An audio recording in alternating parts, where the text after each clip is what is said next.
everyone explore new worlds and ideas. Support your PBS station.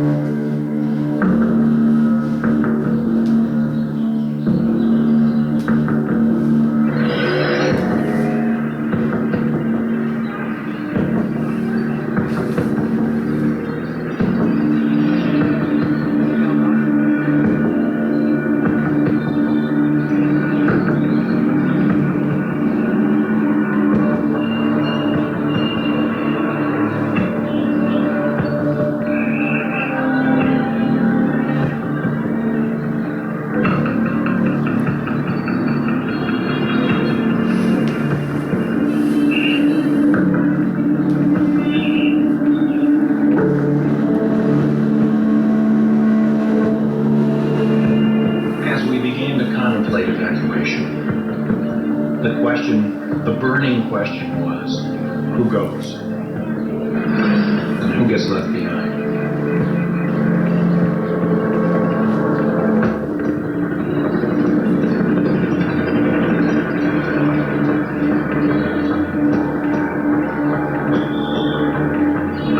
I borrowed a truck, and I basically sent the signal to my folks.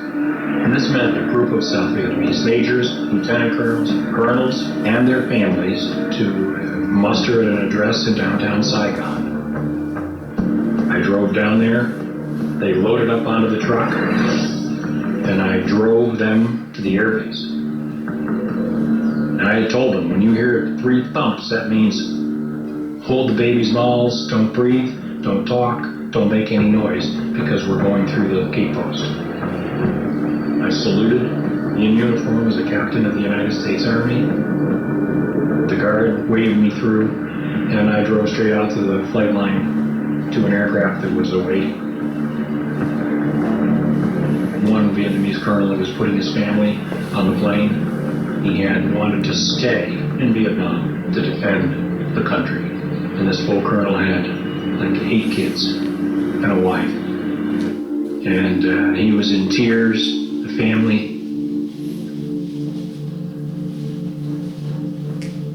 family were in tears, and I said to him, get on the plane, just go.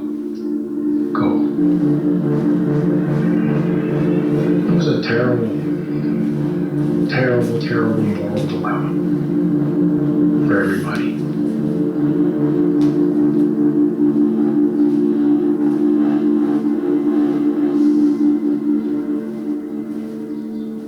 We today have concluded an agreement to end the war and bring peace with honor in Vietnam.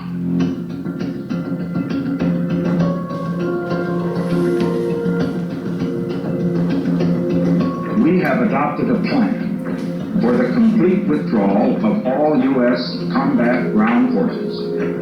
We are finally bringing American men home. Made the agreement thought that it would be the beginning not of peace in the American sense, but the beginning of a period of coexistence.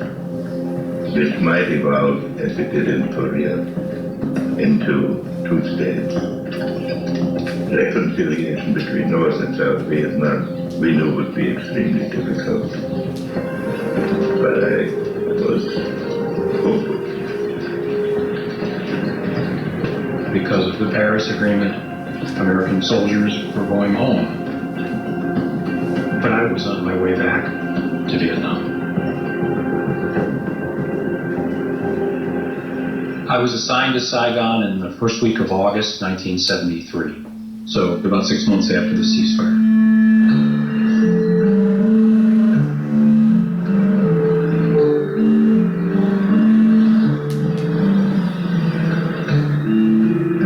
Say between the State Department people and CIA people, the contractors who were there to maintain infrastructure, maintain aircraft, as well as people like me, we had 5,000 to 7,000 Americans in country.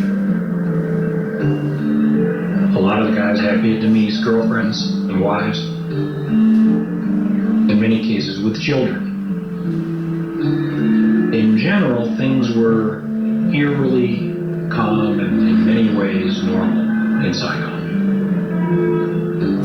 My sense was that we were going to be there, pretty much for a long time to come.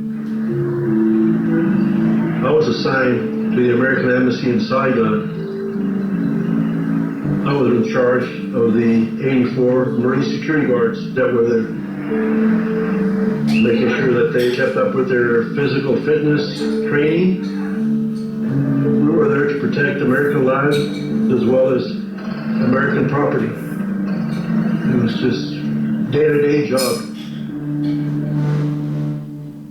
The ambassador there was a guy named Graham Martin, a North Carolinian, just as I was. He spoke with a slow southern drawl. He was a great gentleman. He was a co-warrior in the old strife. He'd lost an adopted son in Vietnam to combat. And he was not going to give up South Vietnam to the communists. He was determined to keep U.S. aid flowing into Saigon. When the ceasefire occurred in 1973, everybody toasted it with Bloody Marys in the U.S. Embassy. It was a grand party. We thought peace was at hand. But the Paris Peace Accord was a masterpiece of ambiguity. In order to get President Thieu and the South Vietnamese to go along with the Paris Agreement, President Nixon pulled out all the stops. And in a letter to President Thieu, he promised that if the North Vietnamese were to substantially violate the terms of the Paris Agreement, the United States would respond with full force. In other words, re-enter them. The North Vietnamese viewed Nixon as a madman. They were terrified of him. They believed that Nixon, if necessary, would bring back American air power. But in August 1974, he was gone. Nixon resigned because of Watergate. And overnight, everything changed.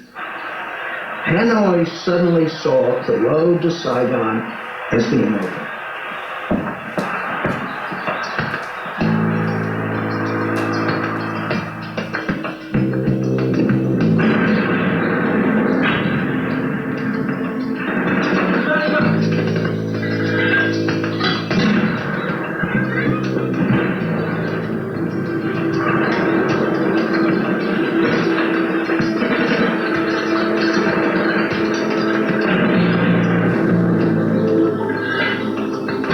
The South Vietnamese population had ample reason to fear the Vietnamese communists. The communist conduct throughout the course of the war had been violent and unforgiving.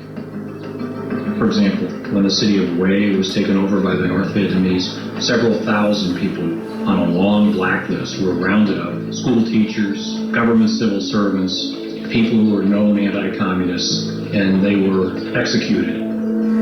In some cases even buried alive. So panic was but a millimeter away.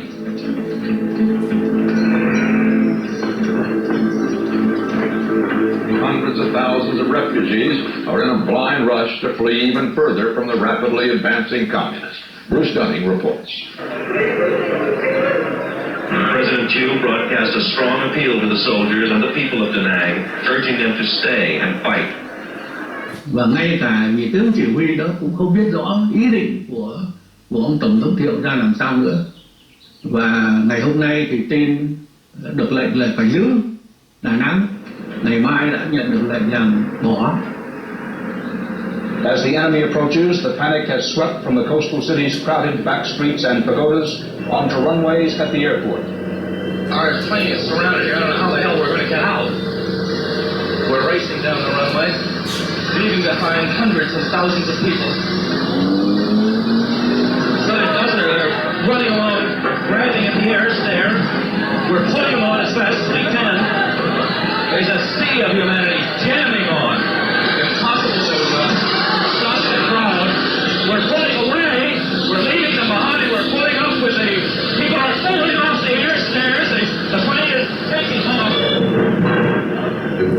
every man for himself. So you saw the World Airways flight being mobbed by South Vietnamese soldiers.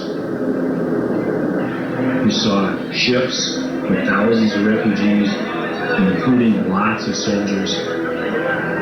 You saw out-of-control panic. Basically, any boats, trucks, airplanes, or anything going south were besieged by people wanting to get on board.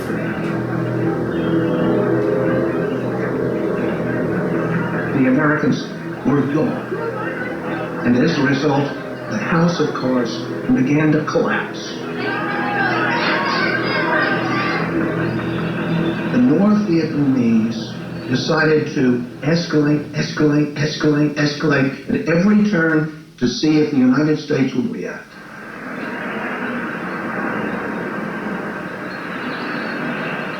In April of '75, I was with President Gerald Ford, and we were flying across the country on Air Force One when one of the airplane's crew comes and hands me a note, and it says, "Da Nang has fallen." Ford was bombarded by questions from the press after he got off Air Force One. Around 150 to 175,000 well-trained North Vietnamese regular forces in violation of the Paris Peace Accords moved into South Vietnam. We have objected to that violation. It's a tragedy unbelievable in its ramifications. We are now in a crisis. We had a wave of humanity, 500,000 refugees rolling south towards Saigon. And 160,000 North Vietnamese troops moving right behind them.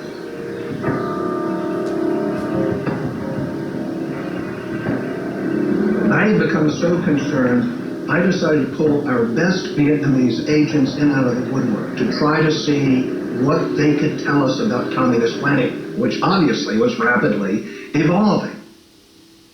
On the 8th of April, I met with one of our best agents who said, the communists are going to drive on Saigon. They're going to be in there by Ho Chi Minh's birthday, which was May 19th, literally a month away.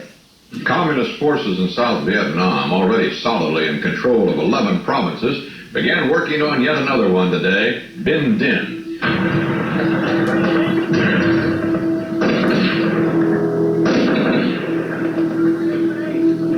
Ở phía hải quân chúng tôi thì không ai dám nói một lời nào về cái chương trình gì xa xôi nữa, mà chỉ cố gắng bằng mọi sức bị chết, và các cái dụng cụ không được thay thế. Nhiều các cái trại y tế dã chiến của chúng tôi phải dùng lại những cái bom băng, thì đó là một cái trở ngại. Đánh tới đâu, còn đánh được không, hoặc là còn sức đánh không. I kept a map every day on the progress of the North Vietnamese onslaught. By the 5th of April, the North Vietnamese had 15, even 16 divisions heading in the direction of Saigon. They were bringing SA-2 missiles down to provide anti-aircraft cover for their forces. There were people who were saying, look, we've got to do some heavy planning here, because depending on how this goes, it doesn't look good now. We may all have to evacuate. And Ambassador Martin wouldn't tolerate or countenance such thought. That was defeatism. That was poisonous to the prospects of the people we're here to help. But people could see what was going on, and they started to act, especially the Americans. I'm leaving Vietnam. Why? I'm kind of scared, to be honest with you. Perfectly honest with you, I'm really scared. I think the situation's a lot worse than we know about. There was always a standing evacuation plan at the embassy. It held that in an emergency, all Americans still in the country, about 6,000 people, would be evacuated, and that no South Vietnamese would be evacuated with them.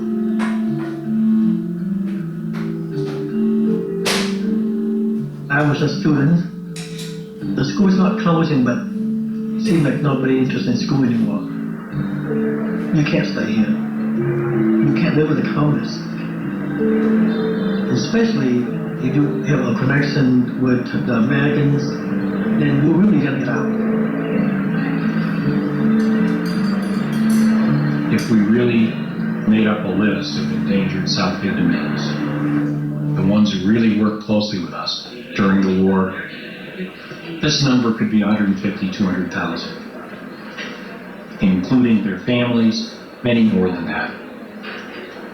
But the idea of talking about an evacuation and of planning for an evacuation of Americans, let alone an evacuation of Vietnamese, was still anathema in the embassy. If you mean that South Vietnam is on the imminent verge of collapse, I think the answer is quite definitely no. I mean, we were dealing with an ambassador who was just convinced that somehow he was going to be able to pull this out and that there wouldn't have to be an evacuation and therefore there wouldn't have to be a concern about evacuating South Vietnamese. The situation in South Vietnam has reached a critical phase, requiring immediate and positive decisions by this government. There are tens of thousands of South Vietnamese employees of the United States government, of news agencies, of contractors and businesses for many years, whose lives, with their dependents, are in very grave peril. I'm therefore asking the Congress to appropriate without delay $722 million for emergency military assistance for South Vietnam. If the very worst were to happen, at least allow the orderly evacuation of Americans and endangered South Vietnamese to places of safety. There was no way in 1975 that the Congress was going to vote any money to go to the aid of South Vietnam.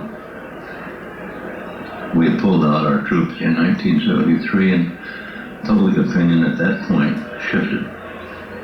The people of the United States, having seen Watergate, having seen the deception of the generals, weren't about to give any help in Southeast Asia. And, Kissinger knew this. We knew we were not going to get the 722 million.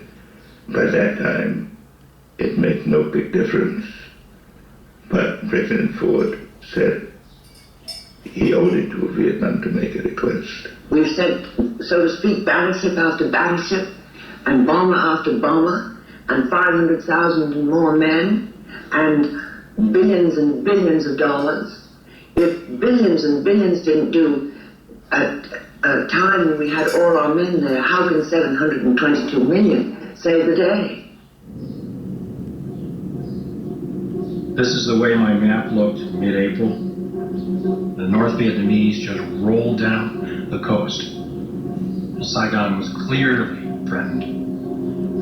The situation was urgent understates it. At this time, Ambassador Martin had been back in Washington, trying to persuade Congress to vote additional aid.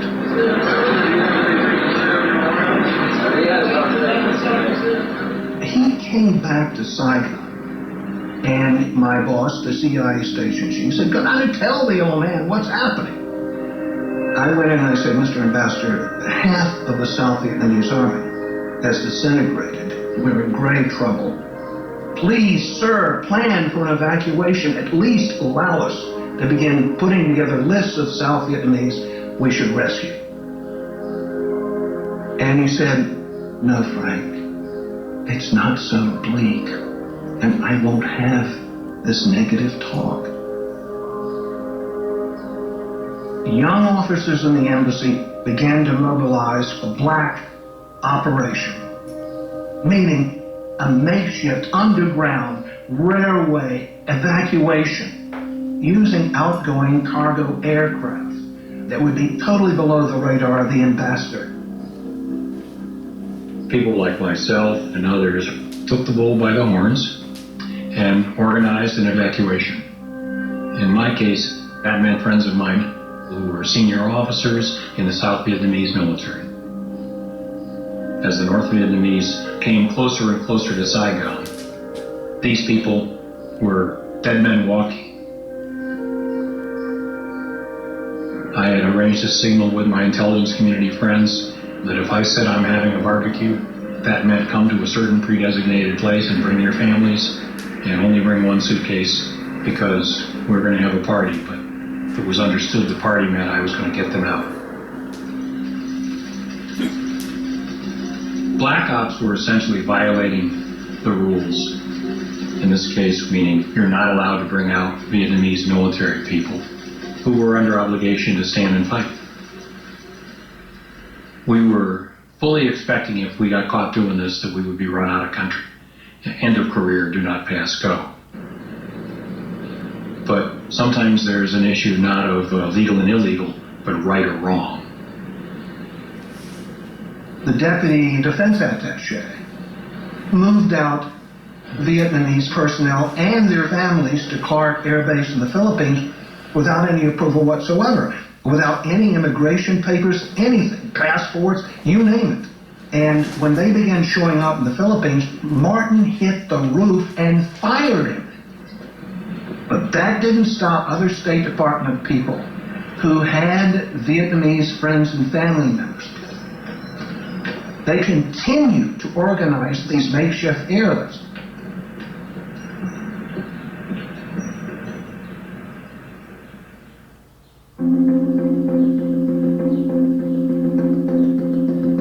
That April, I was in Kenta, which was about 5 miles from Saigon, and we were getting reports of this town falling and that province falling and so on. And then we were attacked. Sergeant Hasty came by to give me a report on the damage. Canto came under pretty intense artillery bombardment. The North Vietnamese had overrun some South Vietnamese artillery batteries and managed to turn those around and shell the center of Canto. We knew that the situation was bad. We could see that the South Vietnamese army was eroding. Supplies had been cut off, and you could see the armaments dwindling. We were, under the terms of the Paris Agreement, committed to resupplying the South Vietnamese. They lacked simple things like barbed wire and bags or sandbags. They were rationing their artillery shells because they were running out. The military support, the material support, was not coming. When President Ford went before the Congress, he had two major concerns. The first was to save as many people as we could. He cared for the human beings involved, that they were not just pawns that once they had lost their military power were abandoned. The second was the honor of America, that we would not be seen at the final agony of South Vietnam as having sat it in the back.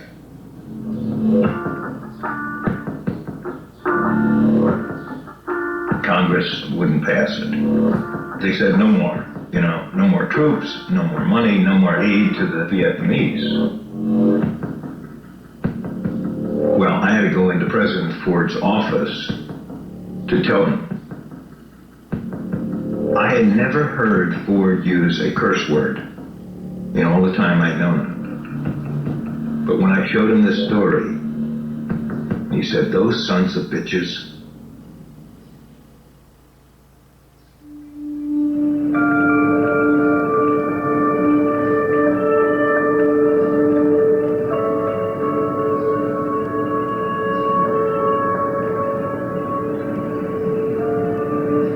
I think there were a total of 50 ships that were there. I mean, it wasn't just us, it was a whole bunch of ships. We were standing by for the evacuation of Americans. I was a terrible letter writer. I would write one letter for my wife's 10 letters, and she didn't like that. So she said, we're going to exchange tapes. So I would run into my stateroom, turn the tape recorder on for a couple minutes, and tell her what's happening. I really don't know where to start. It's been such an unusual couple days for us.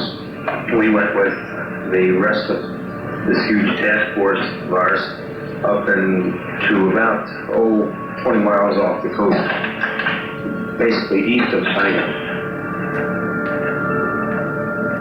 As most Navy operations are, it was very carefully planned. We planned the death.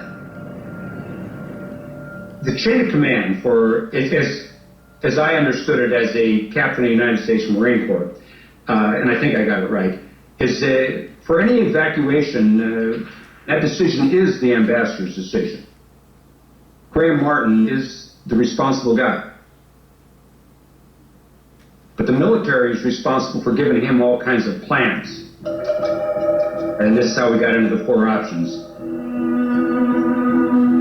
The first option was you would take commercial ships right up the Saigon River to a couple blocks from the embassy. You would load whoever you wanted to bring out on these ships, and you'd be done with it. The second option was, United and Continental and Flying Tiger Airlines were still using Tonsanut Air Force Base at the time, and you could have brought anybody you want out by commercial aviation. The third option was military fixed-wing aviation. The C-5As, the C-141s, which carry a lot of people, you could have brought them out of Tonsanut on those. The very last option was helicopters off the carriers into Tonsanut Air Force Base. We have 75 Marine Corps helicopters out there. The helicopter option, that was absolutely the last resort.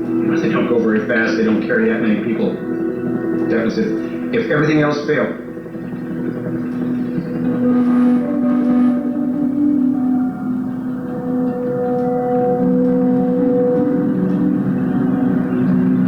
I got into Vietnam late on the 24th of April, 1975.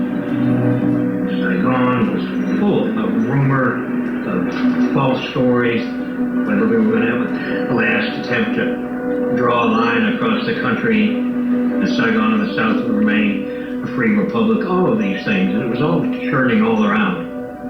The fighting was close to Saigon, but hadn't shown up in the streets of Saigon. I served as a naval officer, 3.5 tours of Vietnam, 2 of those years as a Special Forces advisor with a 20-boat river division, all Vietnamese. I could tell jokes and hear jokes in Vietnamese, and once you start off like that, you eventually end up being able to dream in Vietnamese. In 1975, my mission was to remove or destroy as many ships with boats, anything that I considered to be a benefit to the enemy. I met with Captain Do Kim, who was the operations officer in the Vietnamese Navy. Ông ta nói rằng tình hình thì tuyệt vọng rồi. Bây giờ ông phải giúp tôi để làm một cái kế hoạch đưa các chiến hạm của Hoa Kỳ ra khỏi cái tầm tay của Cộng sản. The plan was to sail all the large ships of the South Vietnamese Navy down the Saigon River to the sea and rendezvous at Con Son Island. We had to keep this secret. If it were get out, it would have had an effect on the morale of the people in the street.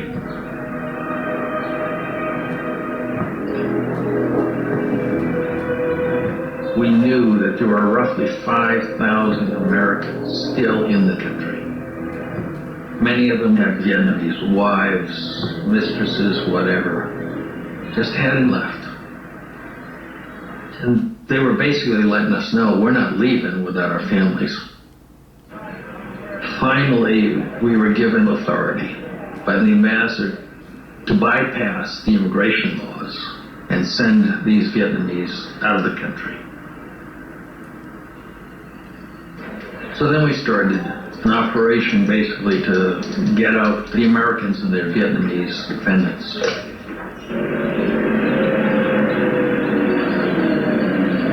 It was not an official evacuation.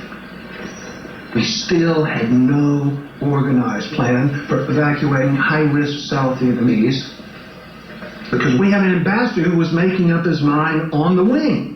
The President also asked Congress for authorization to use American troops here to evacuate Americans and Vietnamese who work for Americans. If it were necessary. Do you have plans for that? Well, of course, every embassy in the world has plans for it. Do you think it will be necessary? That again, you see, is a judgment that I can't possibly make at this time. We have been reducing the population here as a measure of prudency, and we'll take measures to reduce it further as a question of prudence. The ambassador was extremely skittish, and I guess understandably so, about talking about evacuation, about sending signals that an evacuation was being planned or even executed. He feared it would trigger a panic. It's time to get out. And in Saigon at that time, it was like, who do you know? The key word would be connection. There's a lot of people, they try to get their money. Because if the people have money, maybe they will find connection to get out. Yeah. So you want to go? Give me this kind of money. One guy said to me, the family, tell them to come to the boat dock. I was waiting for them. Of course, they took the money, but they never got us. There was chaos in Saigon at that time. Everybody was looking for ways to get out as soon as possible. Of course, the Americans we worked with had a plan in place for us. They told us to get to the meeting place, which was a safe house, and near the American embassy, and to wait for buses to come to pick us up.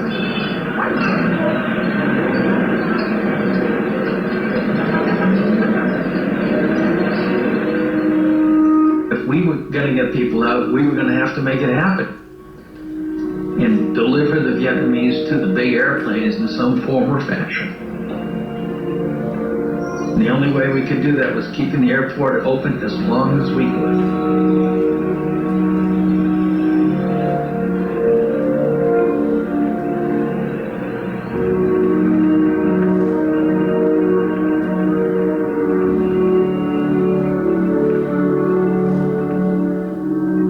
Ambassador Martin still hoped that somehow this thing would not end with the North Vietnamese humiliating the United States by attacking Saigon.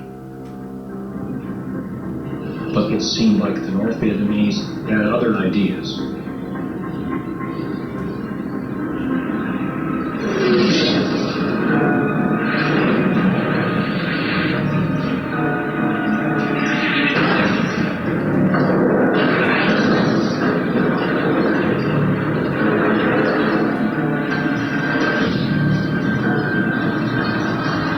Maybe the final battle of Saigon has begun. Communist ground forces have started moving in on Saigon's Tan Son Nhut Airport. Rockets exploded all over the base, touching off 3 major fires. The air base was under continuous artillery fire. I felt the rounds. They were so close. The shrapnel was clinking against the fence behind us. It was abundantly clear that it was a whole new ballgame.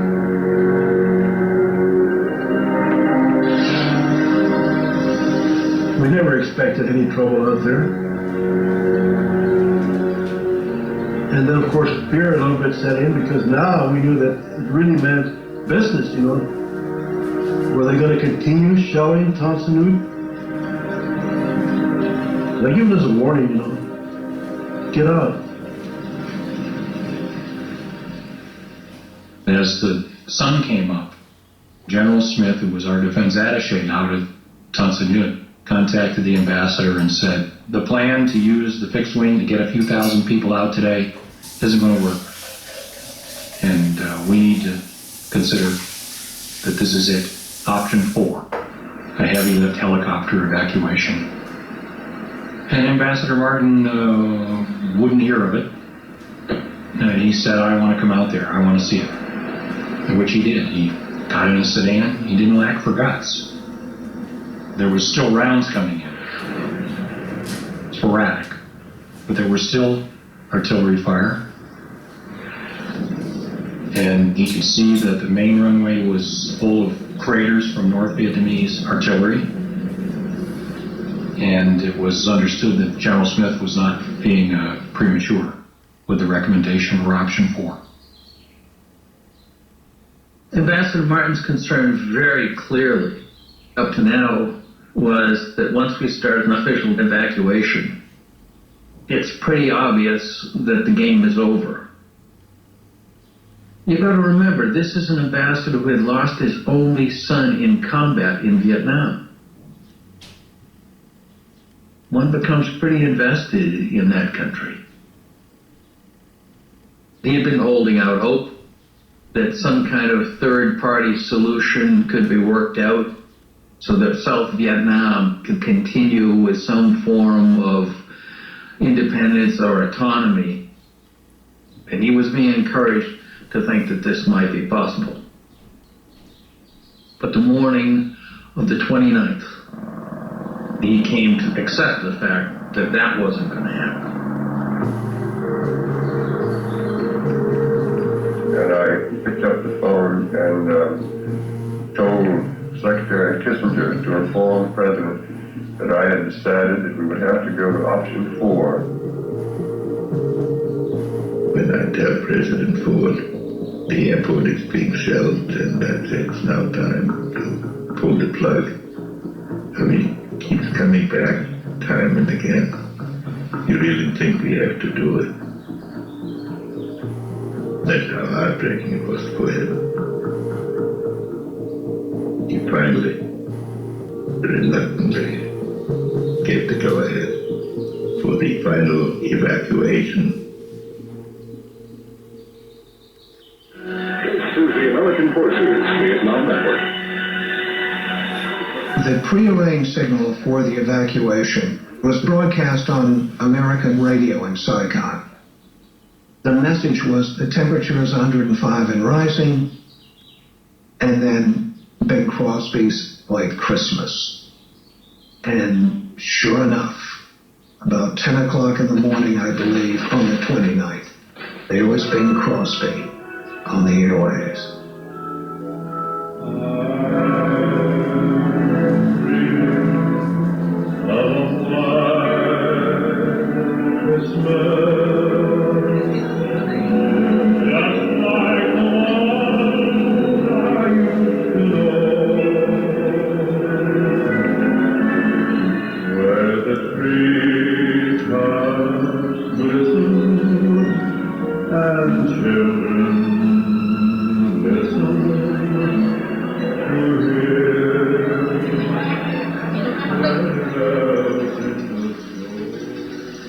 That morning, Ambassador Martin received a message that said, within 24 hours, the U.S. presence in Vietnam had to be closed out, meaning we had to be gone.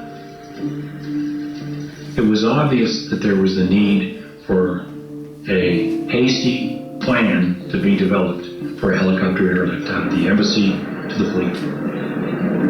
And we had less than 24 hours to pull it off. That morning, there must have been, I would guess, at least 10,000 people literally ringing the embassy. The embassy compound was the size of a city block. It was big. And all sides of it were filled 200-300 feet back. Fortunately, people were by and large very controlled. They were very patient. They were just hoping desperately to get in. It's like the whole Saigon want to get inside and make an embassy. So you have to know somebody, you know. Just like me, I find my friend and got this little paper to assure us to get in. So several of us went to the embassy. And my friend, he sold the paper to the guard, and he just kind of pointed it to each one of us, and we one by one to go inside the embassy. When I first got in, I feel so good. I in America, I almost there. They have a courtyard in the swimming pool, and we mostly gather around the swimming pool, and 1,000 people there, and they just keep coming in. That morning, CIA choppers began picking up evacuees off the roofs of buildings around the city and bringing them to the embassy. There was an old pilot named Obie Harnage. He was blind in one eye and lame in one leg. And I said, Harnage, we got people at 6 Chaoan. You gotta go pick them up. It was the deputy CIA station chief's apartment building. There were a number of very high-risk Vietnamese, including the defense minister of South Vietnam, all waiting to be rescued. As they climbed up the ladder to the roof, a photographer took that famous photograph. Many people thought that was the U.S. Embassy. It wasn't.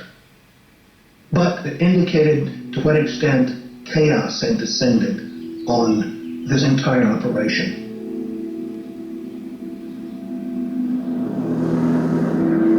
Inside the embassy, everywhere we looked, was teeming with Vietnamese. We counted, the total number was about 2,800. There was no hiding it that somehow people had to have let these people out of the embassy. Was it, Marine security guards who kind of looked the other way? Was it American employees in the embassy who were doing kind of what we did, black ops, and taking care of their own?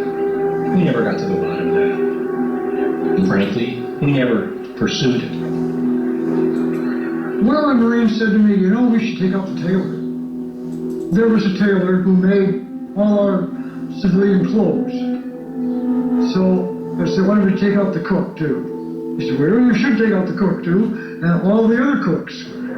They should get out. They had business with Americans. Well, they took the bread truck and they rounded up the tailor, the cooks, and the dishwashers, a few others, and their families, and drove them into the embassy compound.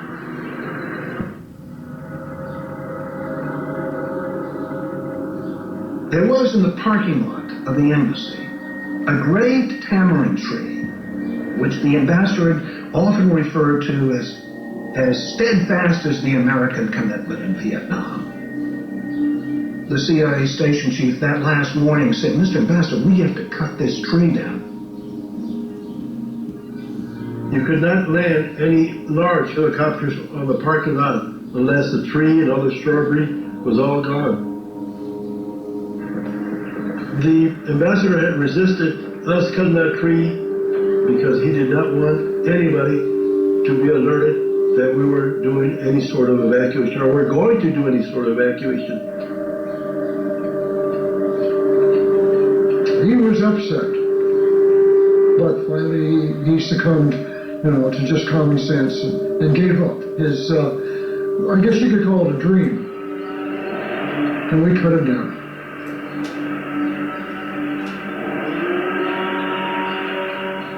He had also, for the past few days, prevented us from getting classified documents for fear that it would panic the South Vietnamese. So, that morning of the 29th, we had thousands of pages of classified documents we had failed to destroy beforehand. Our next job was just looking at that classified document idea and getting rid of that. So we went to every office and told them to start pulling stuff. And piles of paper began coming out. And we began shredding.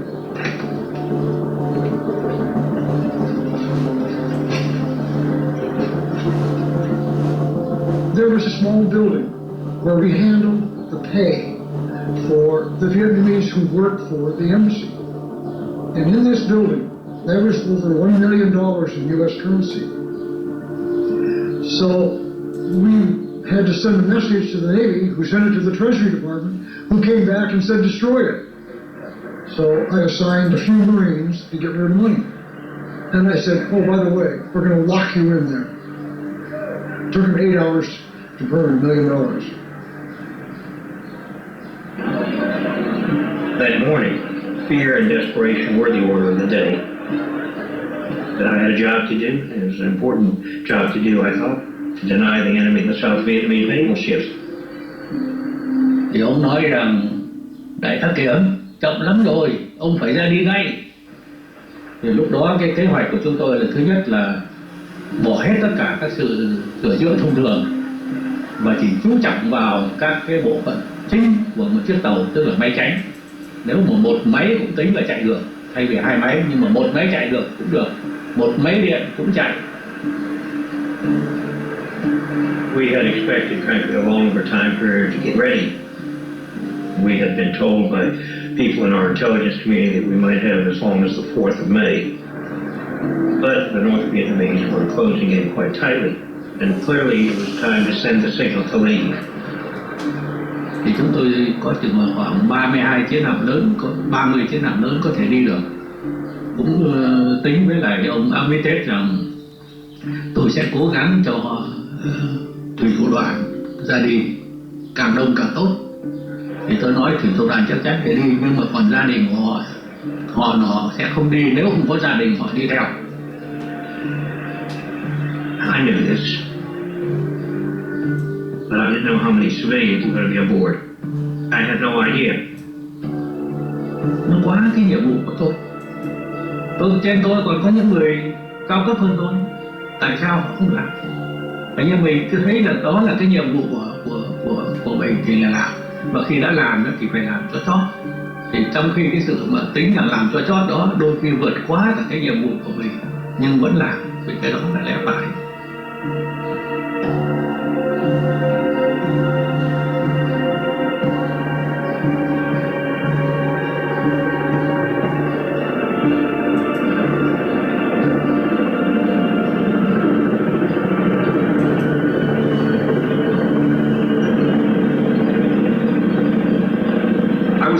Into the embassy, and my only mission at this time, this is early in the afternoon, was to bring the ambassador out. It was actually a mission, it was called Embassy Snatch. I was just supposed to be the ambassador. I land and I said to the people, I said, I'm here to get the ambassador. Well, not quite. The ambassador refused to leave until he could get as many Vietnamese on as many choppers as possible. The evacuation of Vietnamese happened because Graham Martin wanted it to happen.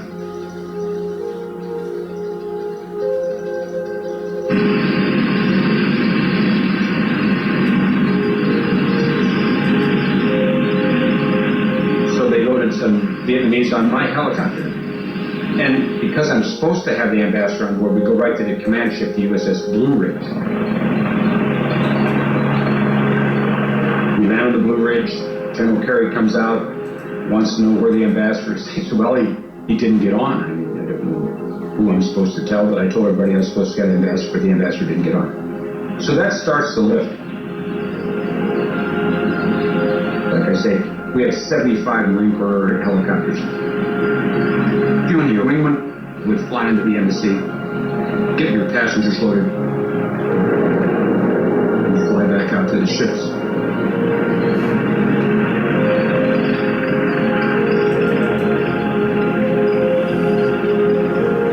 It was over an hour back and forth.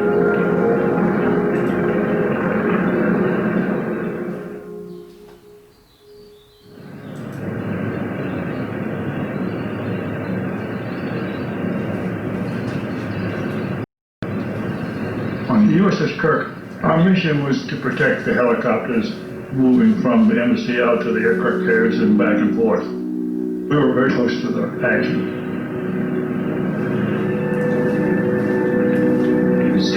flight deck and you could watch it all happen. We thought that the USS Curtis was just going to be an observer to this whole thing, and when all of a sudden on radar we started seeing these little blips coming out from the shore. I really don't know where to start. We looked up at the horizon, and all you could see were helicopters, all heading toward us. These were not Marine Corps helicopters. They were small helicopters, the little Hueys, which were never part of the evacuation plan. But they were flying over top of us. We were watching them fly over top, over and over and over again. We viewed this enemy until we could verify who it was. Then we realized that these are South Vietnamese trying to escape. I figured if we could save one, at least we save 15, 20 people. They were packed in there like sardines. So I made a decision. Land the helicopter. One of our sailors could speak rudimentary Vietnamese, so we put him on the radio and he started broadcasting. This is ship 1087. Land here. So we got his attention, came flying over, and landed on our flight deck. And it turned out that the pilot, he was the pilot for the deputy chairman of the Joint Chiefs of Staff, real high up. And he had a general with him, it was a two-star general. And the two-star general's nephew, 3 women, about 4 children. It was a big deal for us. When it landed, we got everything off, and I looked up because there were 5, 6, 7 stacked up ready to land. It turned out all throughout the southern part of Vietnam, there were South Vietnamese Army and Air Force installations with 1 or 2 or 3 or 4 helicopters. And those helicopters were flyable, their pilots were there, and when they realized that the evacuation was happening and they weren't going to be part of it, they said, oh yeah, we are. These young Vietnamese pilots would go to their homes, land right in the front yards, pick up their families and anybody else and head out to sea, hoping they can rendezvous with the ship. Well, we're one of the first ships they saw.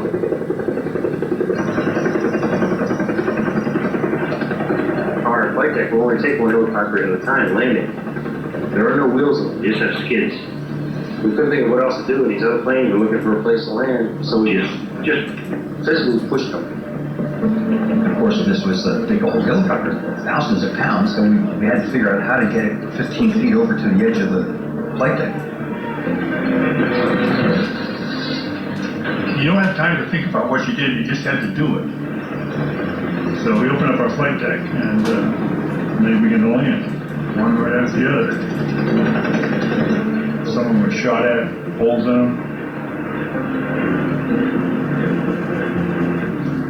Most of the Vietnamese who came out talking about the flight crews, they were heavily armed, all with sidearms, some with M16 rifles. They had no idea what was going to happen, so they came out ready for anything, really. So we had to disarm them.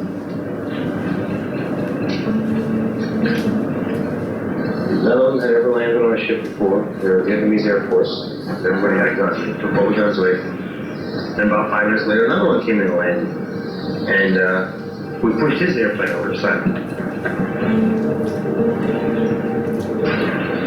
That was the second one. I helped push that one over too. Then the third plane came in. It landed also. We pushed it over the side. So meanwhile, we've thrown 3 helicopters in the water so far. This is incredible. I know you probably don't believe in this, but it's all true.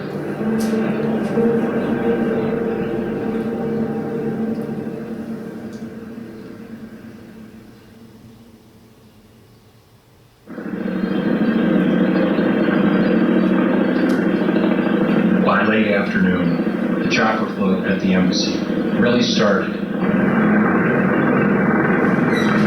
And each time a bird came in, here would go another 40, 50 people. But did the right mix of people get out? You know, who says that these were the people who either deserved or should have gone out? At the embassy, a lot of the people who got out happened to be good wall jumpers. the choppers started coming in at 10-minute intervals. One would land on the roof, and one would land on the parking lot. They would put all the Vietnamese in groups, they would search them, and if they had any weapons, all these weapons were thrown into the swimming pool. And as soon as the chopper would land, they would be brought into the restricted area, where a couple of the Marines would escort them into the aircraft. Then they would race the ramp up and take off.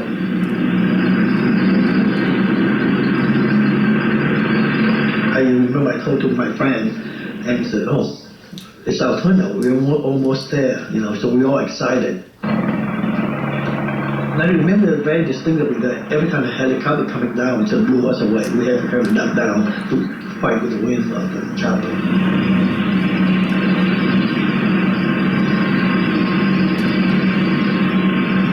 Three of the choppers that came in, each landed a platoon of 40 Marines from the task force. They had to be brought in because we didn't have enough Marines in the embassy security guard to secure the walls.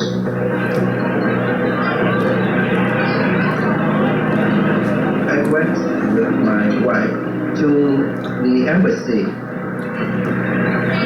A lot of people, they clinched to the top of the wall, but couldn't get in.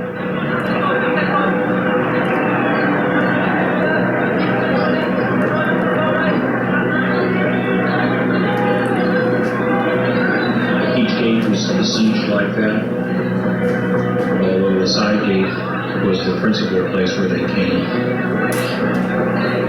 People holding letters saying, "I work for the Americans, please let me in." Journalists were arriving and counting on being recognized to be let in by the Marines.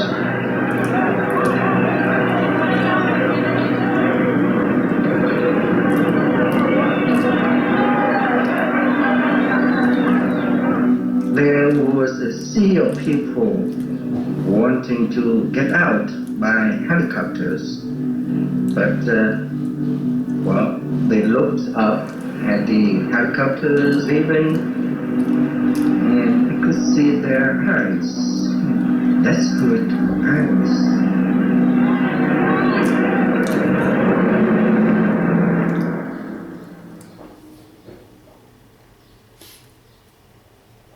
My dad flew a Chinook helicopter in the South Vietnamese Air Force. He had been waiting for orders, but his captain had, basically just left. So he and some other pilots picked out the best Chinooks and took off.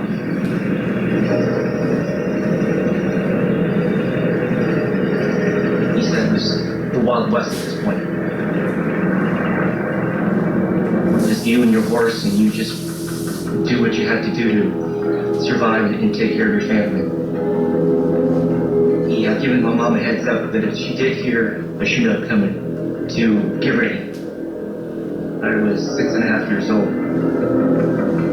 I can still hear the rumbling, very familiar rumbling of a Chinook. When you hear the Chinook coming, you know it's coming. I knew my dad was coming. In Saigon during my childhood, it was like, say, living in the middle of busy LA. So it's really not a big area to land the Chinook. So he came in and landed in Fairfield. Caused a lot of wind, caused a lot of commotion. My mom grabbed my little sister, who was about 6 months at that time, and a little brother who was about 3 or 4 years old, myself. We quickly ran into the Chinook, and we all flew off out into the Pacific Ocean. My dad's afraid for not having enough fuel. Afraid for a lot of things. He was just flying blind. And then he saw a ship out there. In the middle of the day, after we had taken those first helicopters aboard, this huge helicopter called a Chinook They came out and tried to land on the ship. Oh, the thing almost crashed on board our ship. Big Chinook showed up. There's no way he can land on Kirk without impacting the ship. He would have killed everybody on the helicopter plus my crew. It was way too big to land. We thought that the helicopter would just fly away. But as the ship was moving forward, probably 4, 5, 6 knots, something like that, the pilot communicated that he was running low on fuel. He opened up the port side of the helicopter and he hovered across the stern of the Kirk. Now all of a sudden, here comes a human. One by one, we jump out. I jumped out, my brother jumped out, my mom was holding my sister, obviously very scared. And she just, just trustingly, just with one hand, with her right hand, holding on with her left to brace herself, just dropped my baby sister. One fellow standing there, and he said he looked up and he saw this big bundle of stuff come flying out, and it was a baby. It was the 1-year-old baby. And then the mother jumped out and he caught her too. Then the pilot flew out on our starboard right side. He hovered with his wheels in and out of the water. He hovered there for like 10 minutes. And we couldn't figure out what he was doing. It turned out what he was doing was taking his flight suit off. Here's a man flying a twin-rotor helicopter by himself. At the same time, he's taking off the flight suit. How you do it? I've talked to helicopter pilots, and they can't figure out how he did that. How like a Houdini trying to get out of this thing. And finally, he made the helicopter roll to the right as he stepped out the door on the left.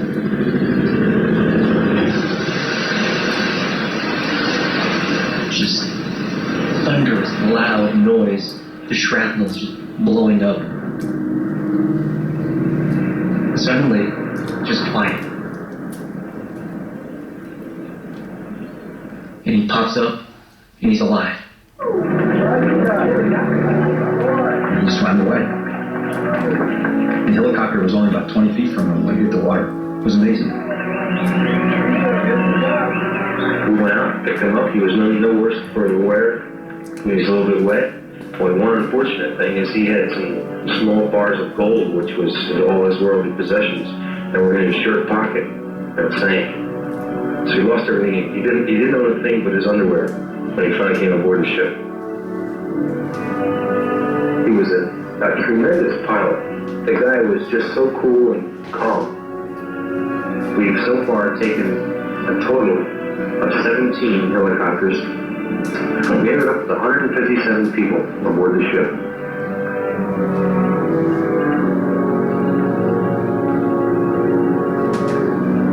That crew was very special. They took their money, went to the Navy Exchange and Commissary, bought all the clothes and food they could get, took it up and gave it to the refugees they had befriended. They were unbelievable. We laid mats and all kinds of blankets and stuff out on the deck for the babies, and there were infants and children and women and all. It was a scene I'll never forget. We were happy. My mom was just, wow. Symbolically, it was like, the first step onto not American soil, but American freedom.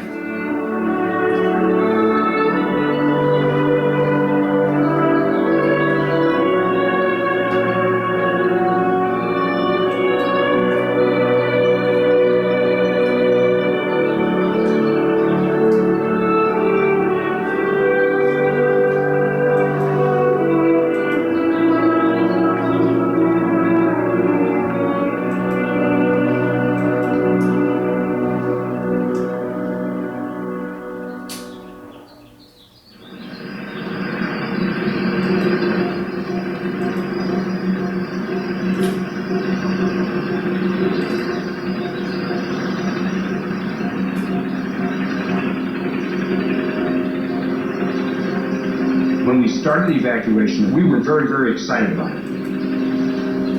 Then your next emotion probably was just determined to get this job done and get these people out.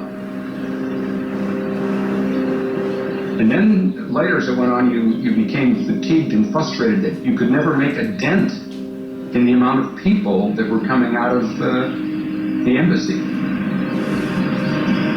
You'd ask questions like, was the crowd getting any smaller? When are we going to finish this, you know? And they'd say, you know, we're under orders from the ambassador. We're doing the best we can. Carrier pilots were saying, look, it's an uncontrollable sea of people, and Ambassador Martin has lost his objectivity, that Ambassador Martin is trying to evacuate all of Saigon through the U.S. Embassy. But he was doing his best under terrible circumstances. Ambassador Martin was dragging out the evacuation as long as he could to get as many South Vietnamese out as possible. Each helicopter took about 40 people. He knew that once the Americans were gone, the evacuation would be over. So they just put 1 or 2 Americans on each one.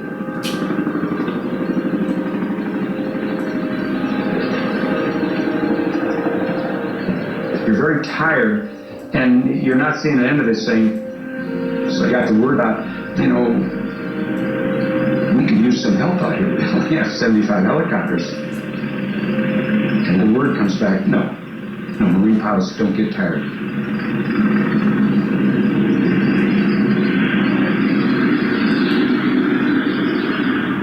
Back at the embassy, under the ambassador's direction, we, of course, were taking advantage of the presence of the aircraft to evacuate threatened folks.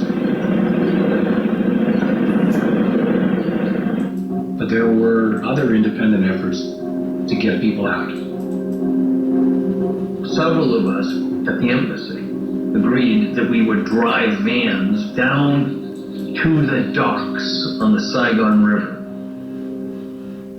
I had an assigned assembly point in the middle of Saigon, and I crammed about 15 people into a 9-person van, and then drove through the streets of Saigon, through various checkpoints, down to the docks. People would get out, go running to these commercial boats, get on. I made a number of runs, and it'd just be more and more and more people.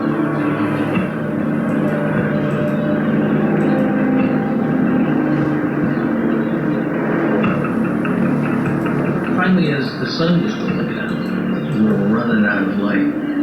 A man came up to me. I turned to him and said, "This is my last load. I can't take any more."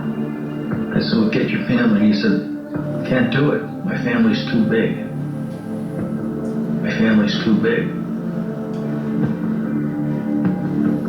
And he just shook my hand and said, "Thanks for trying," and walked away. So I came back to the embassy and parked the van. It was already getting well into twilight.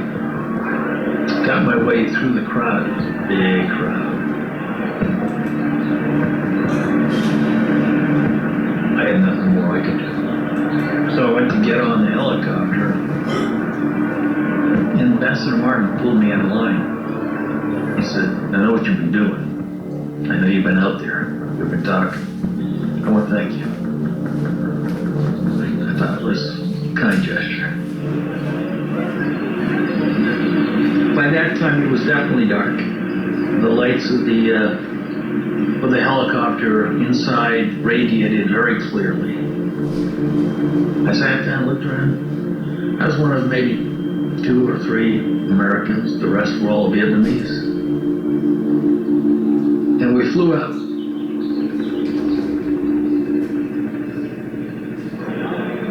It was very dark. I remember that.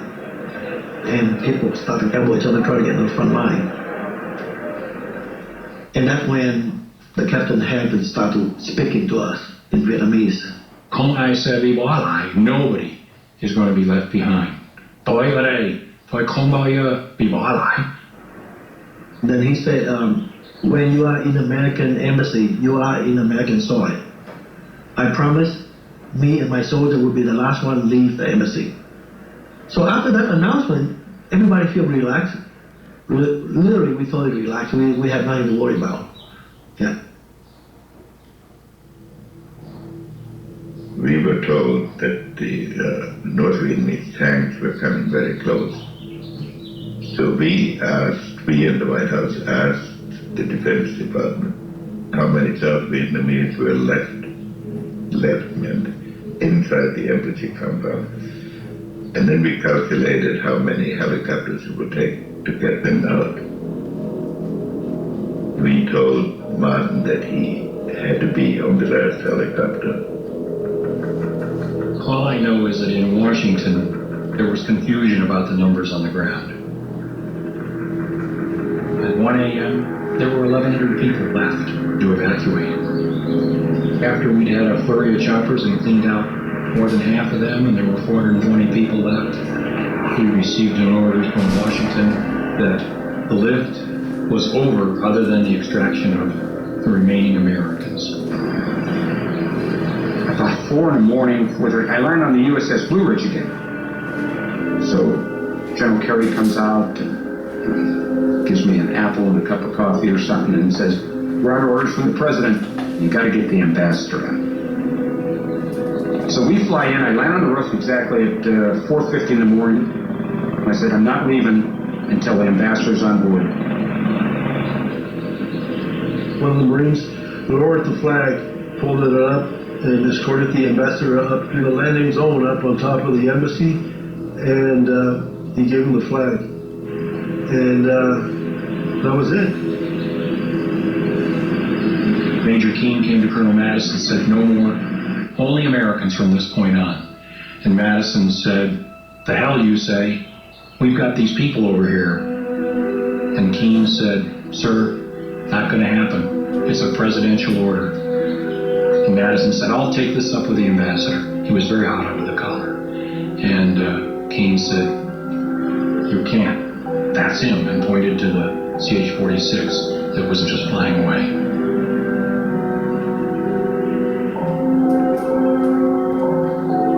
So the ambassador's on board. And out we go.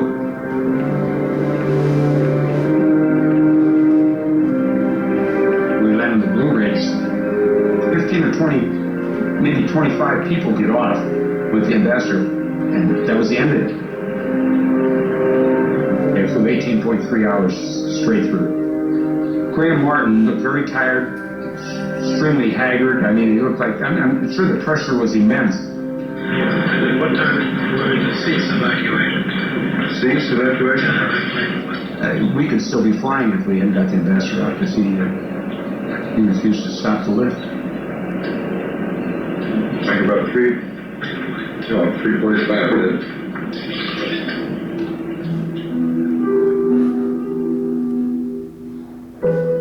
Colonel Madison says to me, "We're screwed.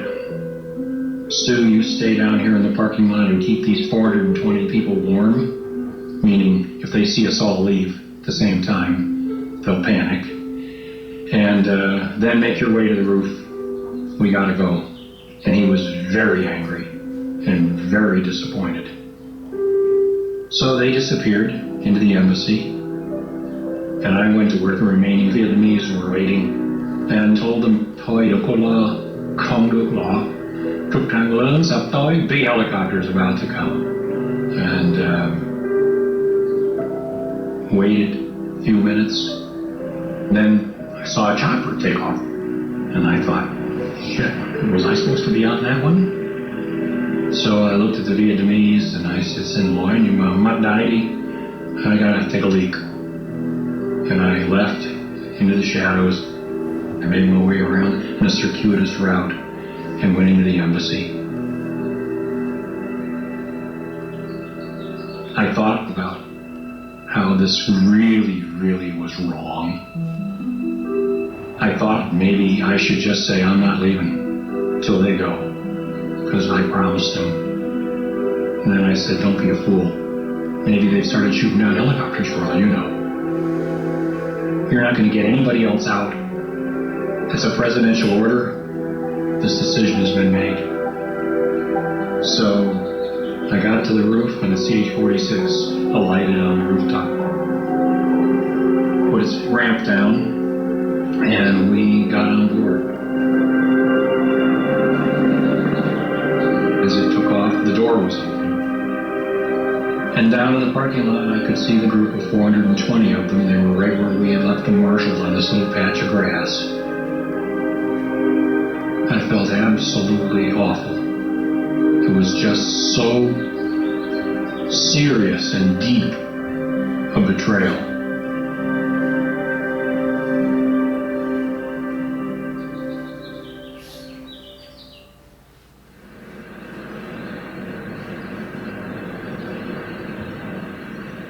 Later that night, I was quite surprised that I get a call to come alongside the flagship. The admiral wants to speak to you.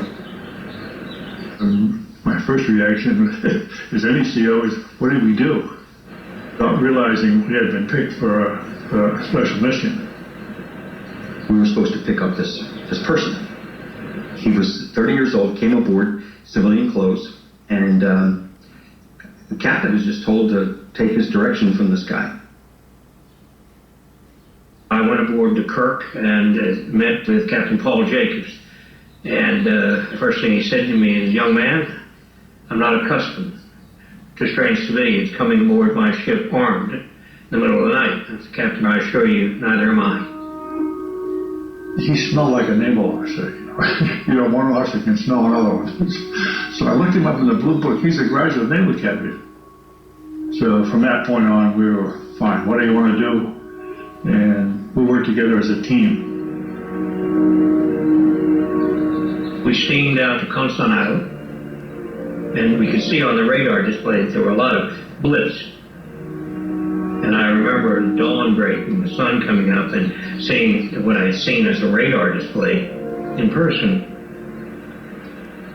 There were dozens of ships. And not just Vietnamese naval ships, but also civilian ships. And they were all totally crammed with people.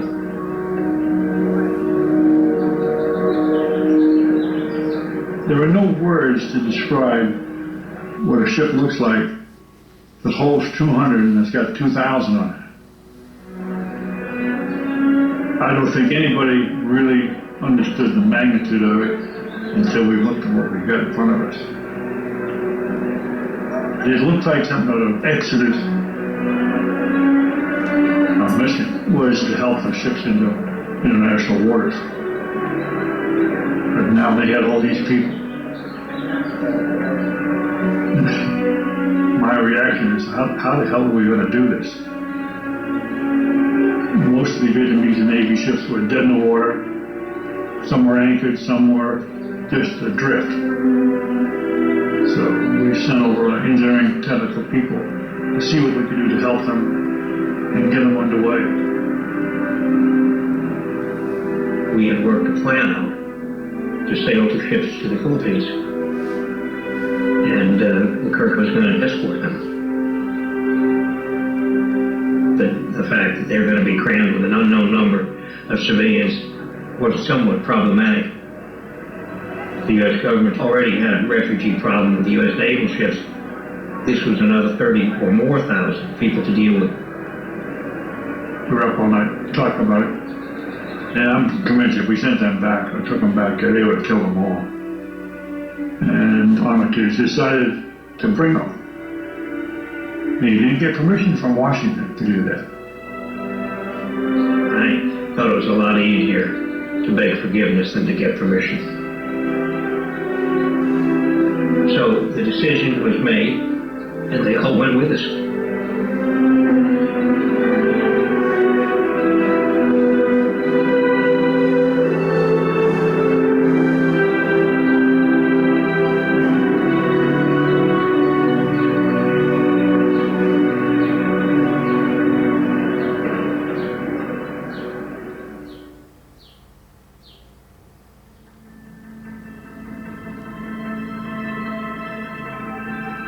We had finally got out there the last of the refugees that we could get out.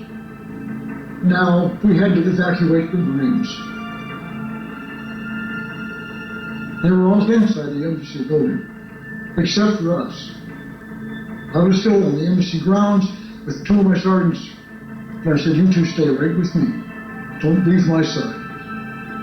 We slowly walked backwards to the embassy door. When a couple of Vietnamese came towards me, I said, we have no more helicopters, that's it. I'm sorry, we cannot take you. And they began to argue with me. They spoke good English, too. We can ride in your helicopter. I said, I'm sorry, no more. So we spun around and slammed these huge doors and we locked it from behind.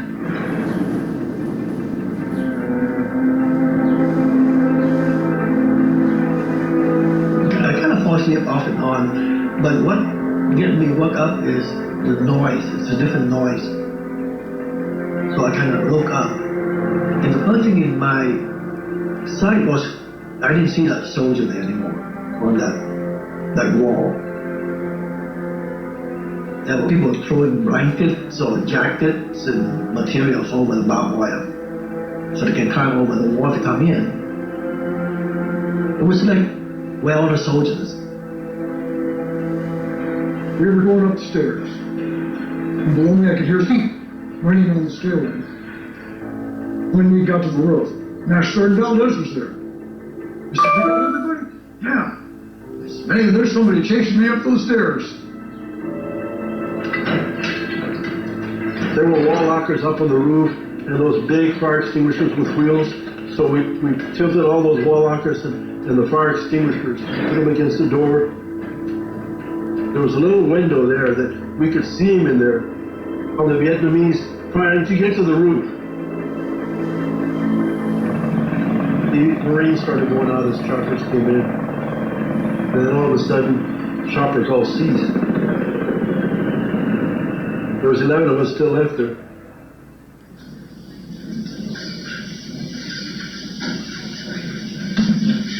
The briefing was delayed until the evacuation was completed, and the last helicopters are now in the air.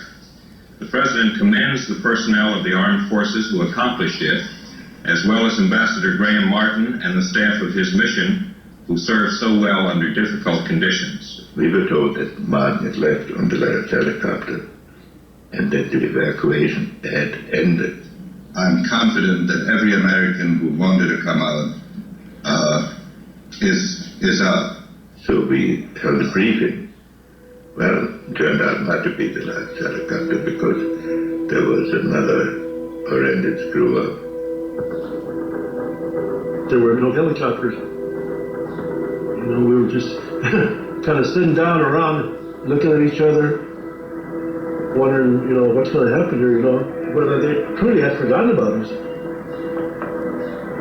So I got on my radio and I began saying, U.S. Navy, American Embassy, request extraction immediate. And I repeated this over and over and over. The only option we had was sit on the stupid roof, like a sitting duck. And I kept thinking, where are the North Vietnamese? About 7:45 in the morning, you can start seeing the North Vietnamese coming down the road. My thoughts were, what's to keep them from bombing the top of the embassy roof and blowing us off, you know? The tank is going to take one shot. If it hits the building, you're gone.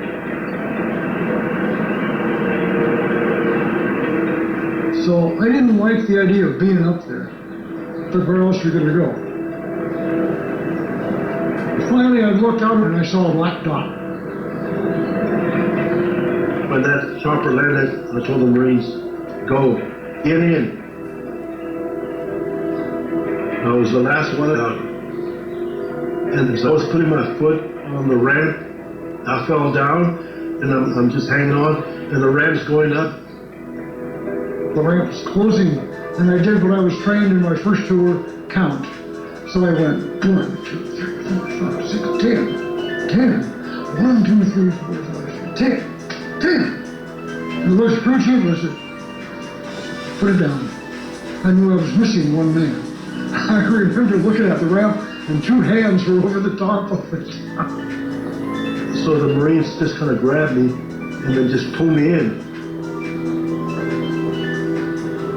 We left by my watch at 7:58 Saigon time. And we were the last 11.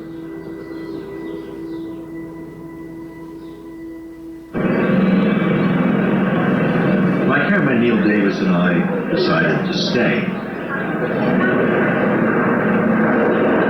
We saw the last helicopter leave from the roof.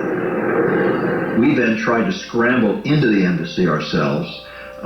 Neil got to the roof, I did not, and he saw dozens of Vietnamese just sitting on the helicopter pad on the roof of the embassy, waiting, wanting to get out, and of course no more helicopters were going to come. I didn't join them. I actually scared. If the communists come in, the last thing we want them to see us is the American embassy. So we got out.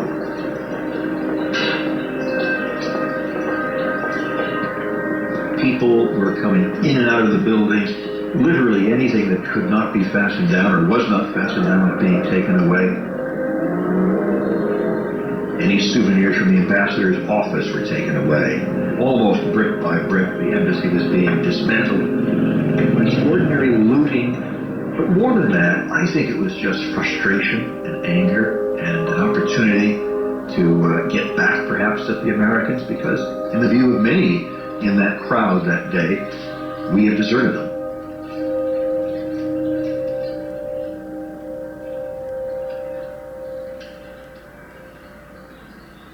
NBC News correspondent Jim Laurie is one of the few Americans still left in Saigon, in the city when President Duong Van Minh went on the radio and told the Viet Cong that his country would surrender unconditionally and that he had told its army to lay down its arms.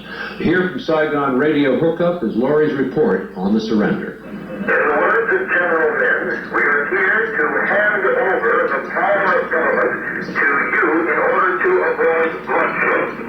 It is a unilateral ceasefire and unconditional surrender. The 30-year war in South Vietnam is at last over.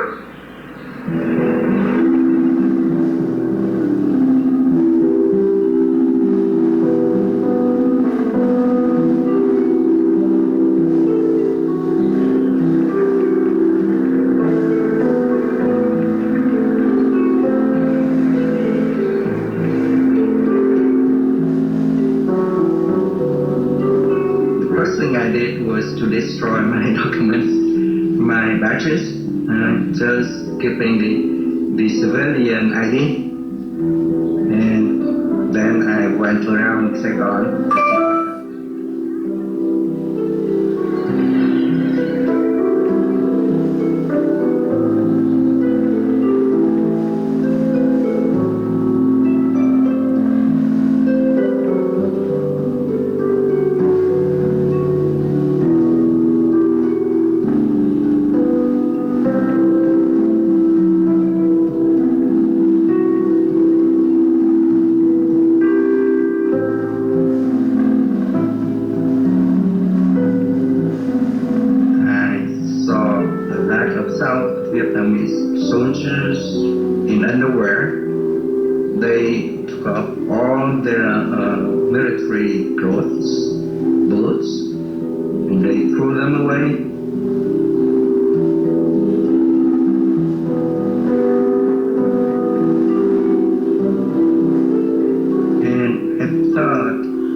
Wrestled with this ever since, I realized that I had become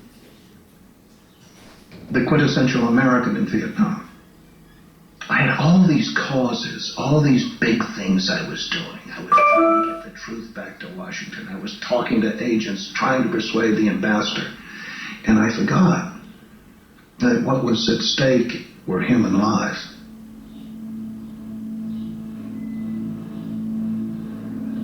For years after that, I hear that sound in my head, that sound like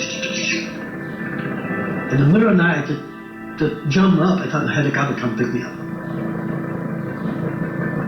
I got breathe in the wind. Later we found out the big fleet is out there. You can just take a boat and go there. They take everybody. If you can get out there, you're on board. And I just didn't know that. You know, so.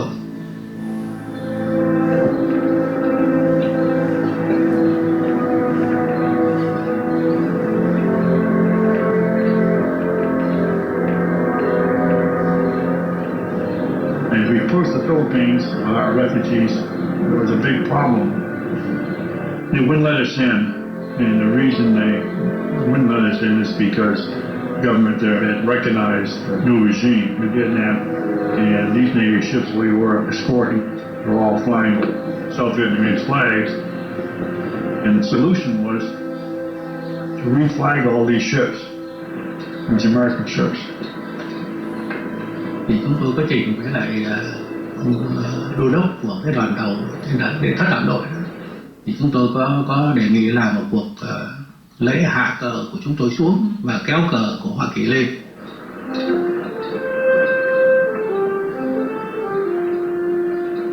Này công dân ơi, đứng lên đáp lời sông núi, đồng lòng cùng đi hy sinh biết gì thân sông. Tôi đã hát không biết bao nhiêu lần hát quốc ca và cũng đã tham dự không biết bao nhiêu lần lễ hạ kỳ.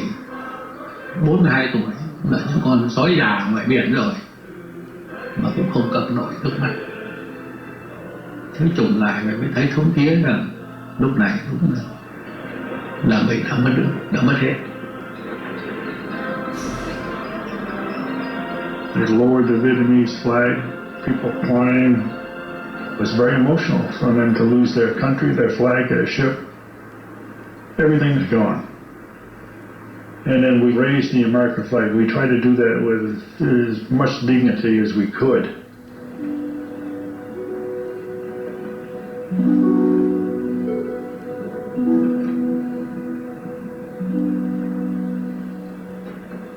There were thousands and thousands of Americans who served in Vietnam who were sitting at home heartbroken at watching this whole thing come to naught.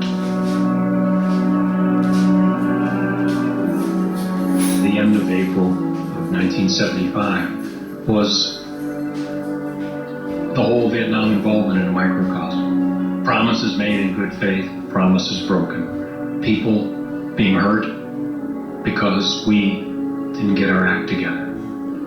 You know, the whole Vietnam War is a story that kind of sounds like that. But on the other hand, sometimes there are moments when good people have to rise to the occasion and do the things that need to be done. And in Saigon, there was no shortage of people like that.